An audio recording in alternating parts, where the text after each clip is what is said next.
சுபக அதி சுந்தர ரூபிணி காசி தேச கல்யகா காம சசிகலா சுபாம். காசி தேசத்திலே காசிராஜனுக்கு சசிகலைங்கிறதான ஒரு கன்னிகை. அவள் எப்பொழுதுமே தேவியனுடைய தியானத்திலே இருக்கிறவள், தேவியை பூஜை பண்றவள்.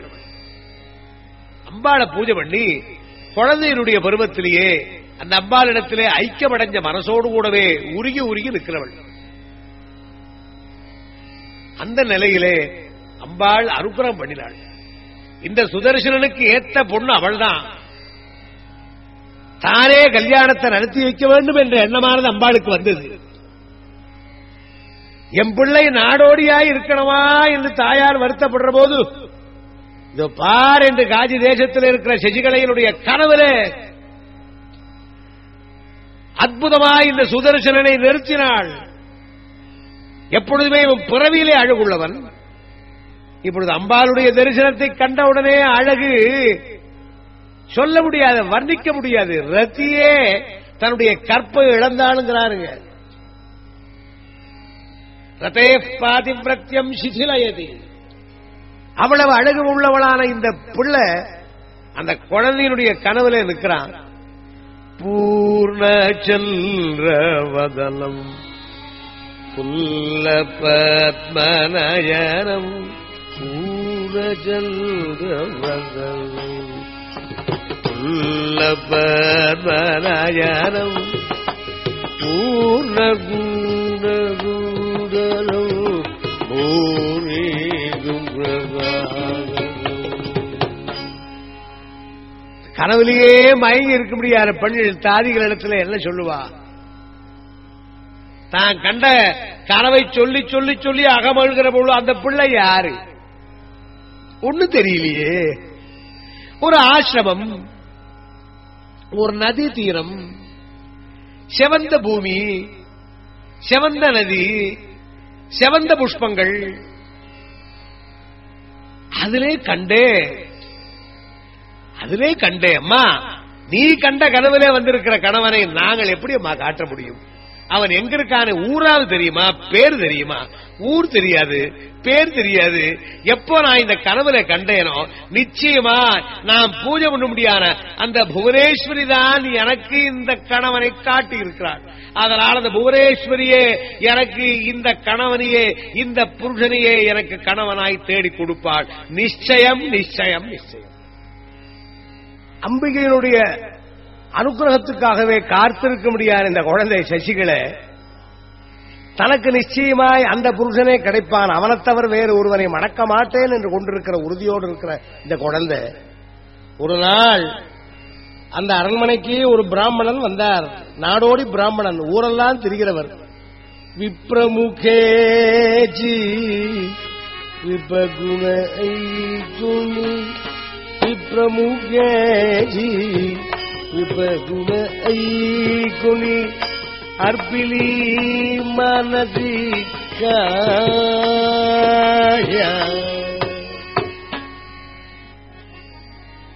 அந்த பிராமணர் ஒரு அதிசயத்தை சொன்னார்.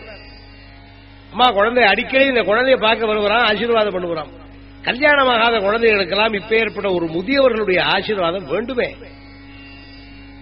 நமஸ்காரம் பண்ற குழந்தைய பார்த்து சசிகலை ஒரு ஆச்சரியம் நடந்ததும்மா. அம்பாளுடைய கிருபையை நான் என்ன சொல்லுவேன்? பரத்வாஜருடைய ஆசிரமத்தில் ஒரு பையன் அனாதியா இருக்கான், பேசவே தெரியாது இருக்கான். அவனுக்கு அம்பாள் தரிசனம் கொடுத்துட்டா. அம்பாள் தரிசனம் கொடுத்து அவனை மகாவித்வான் ஆக்கிவிட்டா, மகாபுருஷன் ஆக்கிவிட்டாம்மா. செவந்ததான அந்த பூமியிலே செவந்த ரூபத்திலே அம்பாள் தரிசனம் கொடுத்திருக்காள். அவன் அப்படியே மகா கவியா இருக்கான். மகர்ஷிகள் எல்லாம் அவனை கண்டு ஆச்சரியப்படுறாம்மா. அப்படியா? அவர்தான் என் சொப்பனத்தில் வந்திருக்கார். எப்படியாவது நீங்க அங்க போய் அவ அந்த பிள்ளையை இங்க அழிச்சுன்னு வர முடியுமா? அம்மா, அவனுக்கு யாரும் கிடையாது, அவன் தாயார் அவன்தான். யாரா இருந்தா என்ன? அக்ரதப்பாது அம்பிகா பிருஷ்டதப்பாது பார்வதி துர்கா துர்கமே மார்கே. அவருக்கு ஒரு ஆபத்தும் இல்லாத அம்பாள் காப்பாத்துவார். இதற்குள்ளே காசிராஜன் இந்த விஷயத்தை அறியாதவன் இந்த சசிகலாவுக்கு ஸ்வயம்வரம் ஏற்பாடு பண்ணினான். ஸ்வயம்வரத்தில் ராஜாதி ராஜாக்கள் கூடினார்கள். இந்த யுதாஜித்து தன்னுடைய பேரனான சத்ருஜித்தை அழிச்சுட்டு வந்து உட்கார்ந்திருக்கான். அந்த சமயத்திலே இந்த செய்தியை கொண்டு போய் சொன்னார். முதல்ல பயப்பட்டால் மனோரமா தன் பிள்ளைய அழைச்சுக்கிண்டு இந்த ராஜாக்களுடைய கூட்டத்திலே போனால் மறுபடியும் கஷ்டப்படுத்துவார்களே.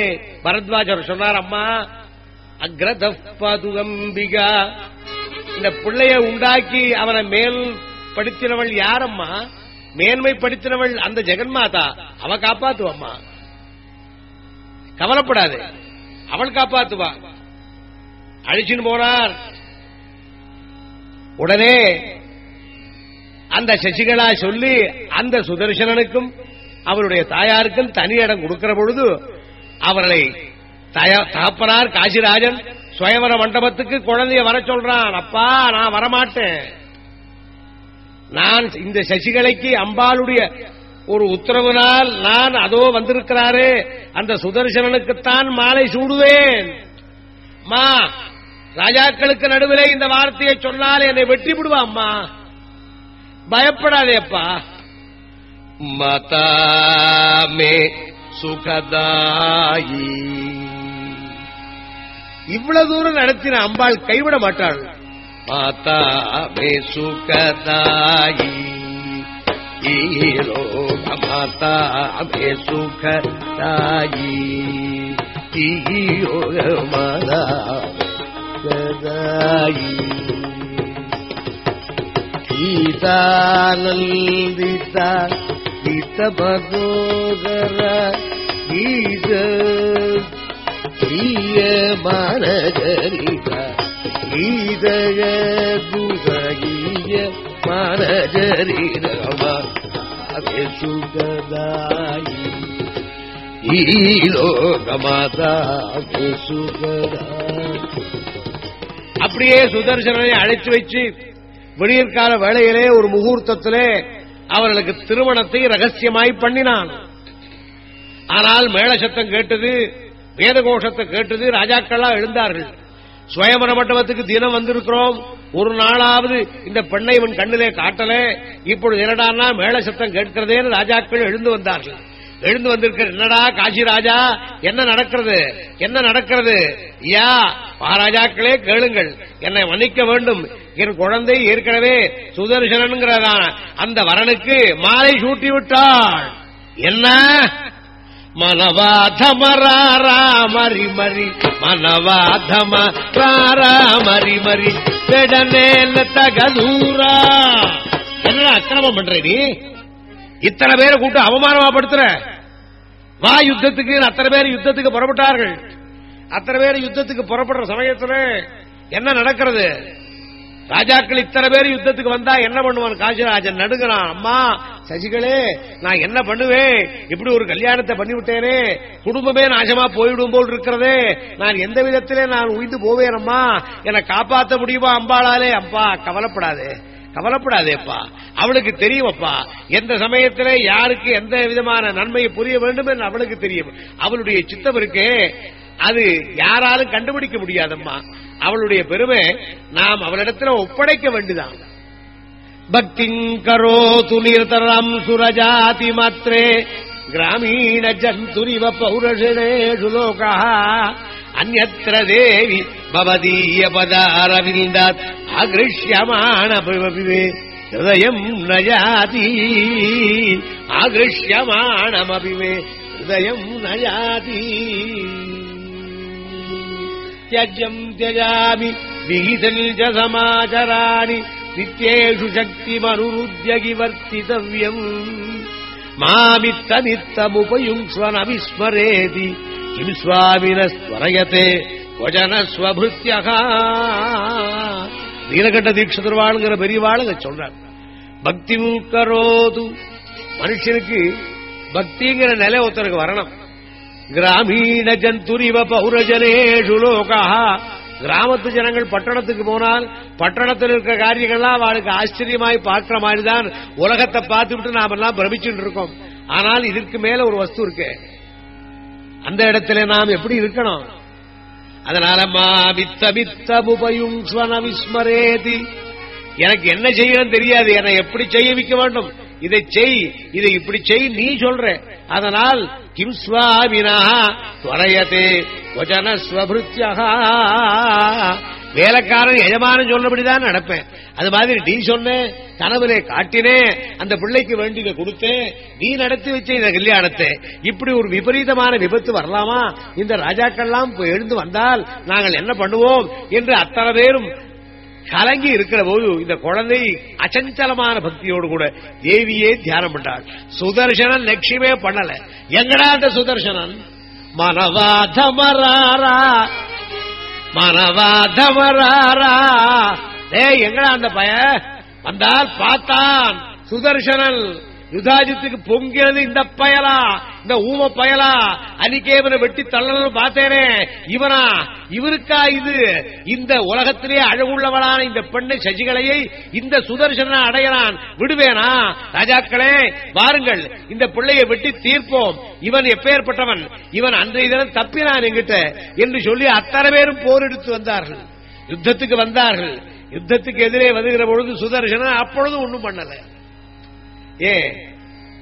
தவிக்கிறான் காசிராஜன். ஏன் அப்பா சுதர்சனா, சுதர்சனா எதிரே வரார்களே, அத்தனை பேர் உன்னை படையெடுத்து வரார்களே, இந்த குழந்தையை அழிச்சுட்டு போறான், சசிகளை அழிச்சுட்டு போறான். சுதர்சனன் சசிகளை 2 பேருமே அவருடைய ஊருக்கு போக போறார்கள். ஆனால் வழியை மறைச்சுக்கிட்டு இத்தனை ராஜாக்களுக்கு சண்டைக்கு வரபோது இதை லட்சுமே பண்ணல. ஏன்? அந்த சுதர்சனுடைய புத்தி அங்க இருக்கு. பரானந்தாபிக்யம் ரசயதி ரசம், உன்னுடைய பாதார விந்தத்திலே, உன்னுடைய திருவடி நிழல்லே உன்னுடைய ஆனந்த ரசத்தை பருகிக் கொண்டிருக்கிறதுனால் இத்தனை ராஜாக்கள் எதிரே வருகிறதோ மற்ற உலகத்தில் நடக்கிற காட்சிகளோ எதையுமே மறந்தவனாய் போய்கொண்டிருக்கான். அத்தனை ராஜாக்களும் வழிமறிச்சார்கள், பானங்களை தொடுத்தார்கள். எதிரே இருக்கக்கூடியான சுதர்சன் திரும்பி நின்றானங்க. சுபாகு தானே யுத்தம் பண்றான். ஆனால் இவ்வளவு பெரிய சேனையை அவனால் எப்படி எதிர்க்க முடியும்? சுதர்சனன் திரும்பி நின்றான், ஒரு பார்வை பார்த்தான். அடுத்த க்ஷணத்திலே அங்கே நடந்தது என்ன நடந்தது? சுதர்சனனை காணும். சுதர்சனனுடைய ஸ்தானத்திலே அம்பாள் இருக்கிறாள். தேவி சிம்ம வாகனத்திலே, சைமே வாகனே தேவி, சர்வாயுதரா தேவி. காண முடியாமல் பிரகாசத்தோடு கூட தேவி சிம்ம வாகனத்தில் இருந்து சமஸ்த ஆயுதங்களோடு கூடவே அத்தனை சேனையில அடிச்சு கொன்றாள். சுதர்சனனுடைய ஸ்தானத்திலே தேவி நின்றாள். சுதர்சனனே தேவி, தேவியே சுதர்சனன். அதனால் சாரூப்பிய நிலையிலே அந்த சுதர்சனன் தேவியினுடைய நிலையிலே, தேவி சுதர்சனுடைய நிலையிலே இருந்து இத்தனை ஜனங்களை அடித்து தள்ளி அந்த யுதாஜித் வதம் அடைஞ்சான், சத்ருஜித் வதம் அடைஞ்சான். அவ்வளவுதான். சுதர்சனன் சசிகளை அழைத்துக் கொண்டான், தாயாரை அழைத்துக் கொண்டான். மந்திரிகள் எல்லாம் ஓடி வந்தார்கள். தன்னுடைய அயோத்தியாபுரிக்கு திரும்பி போனான். தன்னுடைய சிறிய தாயாருக்கு சமாதானப்படுத்திவிட்டு தானே பிள்ளையாய் இருந்து 2 தாயார்களையும் கவனித்துக் கொண்டு தான் ராஜ்ய பரிபாலனம் பண்ணினான். அந்த சுதர்சனுடைய ராஜ்ய பரிபாலன தர்மத்தில்தான் மனு தர்ம சாஸ்திரத்திலே என்ன நடந்ததோ அது நடந்தது. அம்பாளுடைய கருணை அயோத்தியாபுரியிலே விளங்கித்து அந்த புவனேஸ்வரியினுடைய மந்திரமான காமரைஜ பீஜாட்சரத்தை அதிலே ரிஷி சந்தஸ் எதுவுமே இல்லாமல் பிந்து இம் கிளீம் இம்ங்கிறது இல்லாமல் கிளீன்னு சொன்னாலும் அம்பாளுடைய கருணை அவனுக்கு வந்ததனால் அதே மாதிரி வாக்பீஜாட்சரத்தை சொன்ன சத்தியவர்தன் மாதிரியே இவருக்கும் பெருமை அடைஞ்சது. அதனால அம்பாளுடைய கருணையை நாம் எப்படி சொல்வது? அம்பாளுடைய கருணை எப்படித்தான் வரும் என்று சொல்வது? எல்லாருமே அதற்கு தகுதி உள்ளவர்கள், யாருமே அதிலே புறக்கணிக்கப்பட மாட்டார்கள் என்பது நிச்சயம். அம்பாளுடைய கருணை ஜெகத்தை எல்லாம் காப்பாற்றுமாக. அம்பாளுடைய கருணை அது எப்படி என்று சொல்வது?